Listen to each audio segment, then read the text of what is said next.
ফুলকপি আমরা অনেকভাবে রান্না করে খেয়েছি। আমার কাছে সবথেকে এই রেসিপিটাই বেস্ট মনে হয়েছে। আসসালামু আলাইকুম everyone, welcome back to my channel. আজকে আমি তৈরি করে দেখাবো ফুলকপির চপ। এটা অনেকে খেয়েছেন, আবার অনেকেরই অজানা।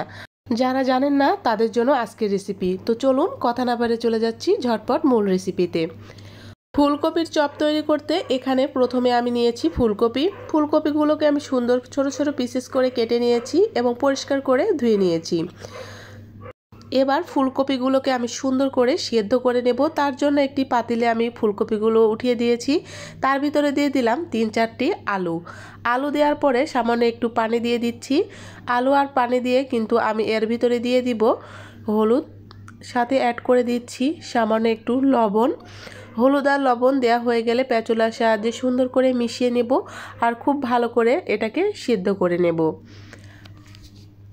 এবার ফুলকপি আর আলুকে আমি সুন্দর করে ঢাকনা দিয়ে ঢেকে সিদ্ধ করে নেব। এবার চলে যাচ্ছি পরবর্তী স্টেপে। ফুলকপির চপ তৈরি করার জন্য এখানে আমি একটি বেসনের ব্যাটার তৈরি করব। তার জন্য একটি ছাঁকনিতে বেসন নিয়ে নিলাম 1.5 কাপ। তো বেসনটাকে আমি সুন্দর করে এবার চেলে নেব। এভাবে ছাঁকনির সাহায্যে আমি বেসনগুলোকে সুন্দর করে চেলে নিচ্ছি।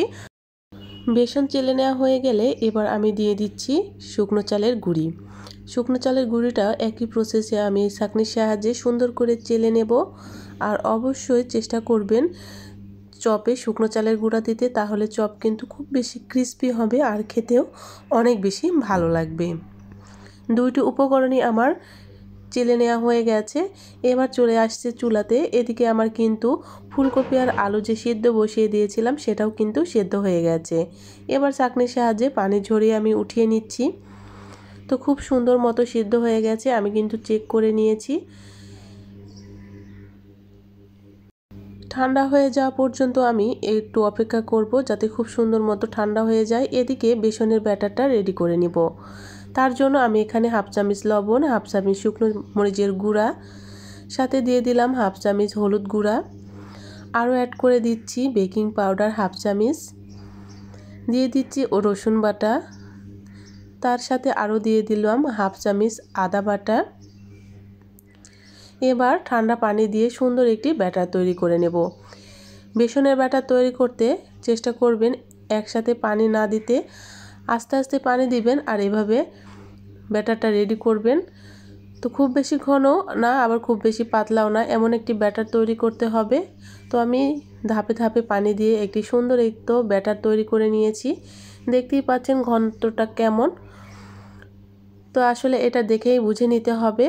তারপরেও আমি আপনাদের বোঝানোর সুবিধার্থে একটু চেক করে দেখিয়ে দিচ্ছি যে কেমন হবে। এভাবে আঙ্গুলটা ডুবিয়ে আপনি উঠিয়ে দেখবেন যে আপনার আঙ্গুলে লেগে থাকছে কিনা। যদি লেগে থাকে বুঝে নেবেন আপনার ব্যাটারটা একদমই রেডি হয়ে গেছে, পারফেক্ট। এদিকে কিন্তু আমার ফুলকপি আর আলু যে সেদ্ধ করে রেখেছিলাম সেটাও ঠান্ডা হয়ে গেছে। সেটাকে এবার একটি কাঁটা চামচের সাহায্যে আমি সুন্দর করে এভাবে ম্যাশ করে নিচ্ছি। আপনারা চাইলে হাতের সাহায্যে করতে পারেন। তো খুব বেশি ম্যাশ করলেও হবে, আবার না করলেও হবে। তো আমি এভাবে সুন্দর করে হাতের সাহায্যে আস্তে আস্তে ম্যাশ করে নিচ্ছি। তো দেখতেই পাচ্ছেন আমি কিভাবে ম্যাশ করে নিয়েছি। তো এভাবে কিন্তু আমি পুরো ফুলকপিগুলোকে ম্যাশ করে নিলাম। চলে যাচ্ছি চুলাতে একটি প্যান বসিয়ে দিয়েছি আর তার ভিতরে দিয়ে দিয়েছি 2টা পেঁয়াজ আর দিয়ে দিলাম সামান্য একটু তেল। তো এই রান্না করার জন্য কিন্তু খুব বেশি তেলের প্রয়োজন হবে না। পেঁয়াজের কালার হালকা একটু চেঞ্জ হয়ে আসলে এর ভিতরে দিয়ে দিলাম সেই ফুলকপি আর আলু যে মিশ্রণ আমি রেডি করে রেখেছিলাম সেটা। তো এবার দিয়ে আমি ভালো করে সুন্দর করে এবার নেড়ে চেড়ে রান্না করে নেব। তার জন্য দিয়ে দিলাম এর সাথে হলুদ, সামান্য একটু লবণ আর শুকনো মরিচের গুঁড়া।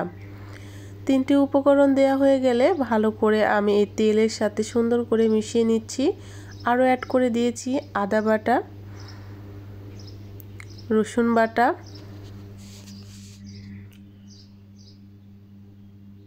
এবার আমি তেলের সাথে ফুলকপির মিশ্রণটা সুন্দর করে ভেজে নেব। যারা নতুন আছেন তারা আসলে একবার দেখলেই বুঝতে পারবেন এই রেসিপিটা যে এতটা মজাদার, না তৈরি করলে বুঝতেই পারবেন না।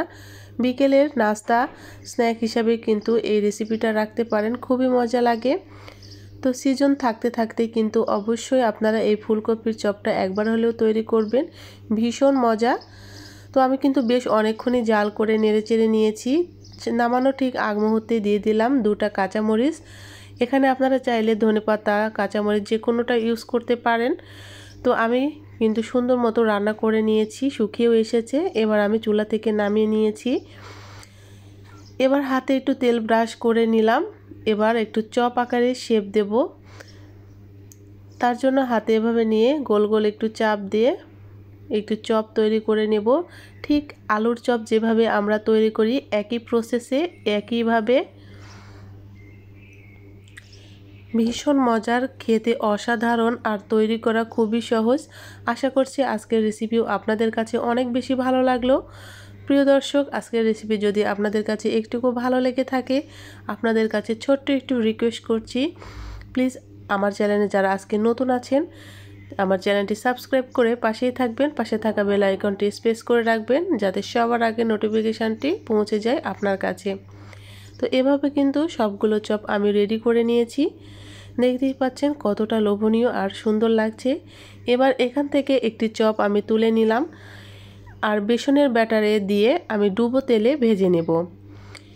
তো খুব সহজে কিন্তু আপনাদের দেখানোর চেষ্টা করেছি। আশা করছি A to Z ভিডিও দেখলে আপনারা কিন্তু খুব সহজে এই মজাদার চপ বাসাতেই তৈরি করতে পারবেন। চুলাতে আগে থেকে আমি তেল বসিয়ে দিয়েছিলাম আর এর ভিতরে দিয়ে দিচ্ছি এক এক করে ফুলকপির মজাদার চপগুলো।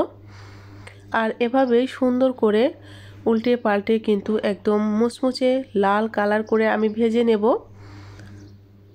তো অবশ্যই তেলটাকে একটু গরম করে দিতে হবে, তাছাড়া কিন্তু চপগুলো ফুলে উঠবে না আর সুন্দরও লাগবে না। এই যে দেখুন আমার চপগুলো কতটা ফুলে উঠেছে আর সুন্দর হয়েছে।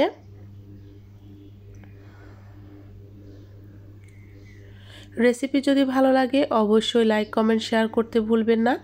এমন নিত্য নতুন সহজ রেসিপি আমার চ্যানেলে আরও দেয়া আছে, চাইলে আমার চ্যানেলটি ভিজিট করে আসতে পারেন। এভাবে আমি কিন্তু উল্টে পাল্টে নেড়ে চেড়ে সুন্দর করে কালার না আসা পর্যন্ত ভেজে নেব। তো আপনারা যে যেমন খেতে পছন্দ করেন সেভাবে নামিয়ে নেবেন। তো আমার কাছে মনে হয় চপগুলো একটু মুচমুচে লাল কালার হলেই ভালো হয়। তো দেখুন আমার চপগুলোর কালার চলে এসেছে, এবার আমি উঠিয়ে নিলাম। কতটা লোভনীয় লাগছে দেখতে, খেতে হয়েছিল অসাধারণ। এমন একটা রেসিপি বিকেলে চায়ের আড্ডা কিংবা গল্পের আসর হলে মন্দ হয় না। তো এবার আমি একটি সার্ভিং ডিশে সার্ভ করে নিয়েছি। দেখতে যেমন সুন্দর, খেতেও অসাধারণ লোভনীয় এই ফুলকপির চপের রেসিপি কেমন লাগলো অবশ্যই কমেন্ট বক্সে জানাতে ভুলবেন না। আর এমন একটি রেসিপি যদি টমেটো সসের সাথে রাখা হয় দারুণ লাগে খেতে। টমেটো সস দিয়ে আমি পরিবেশন করে নিলাম। এমন নিত্য নতুন সহজ রেসিপি নিয়ে আমি শ্রাবণী আবার হাজির হয়ে যাব। দেখা হচ্ছে নতুন আরেকটি রেসিপির সঙ্গে। সে পর্যন্ত সবাই সুস্থ থাকবেন, ভালো থাকবেন। আল্লাহ হাফেজ।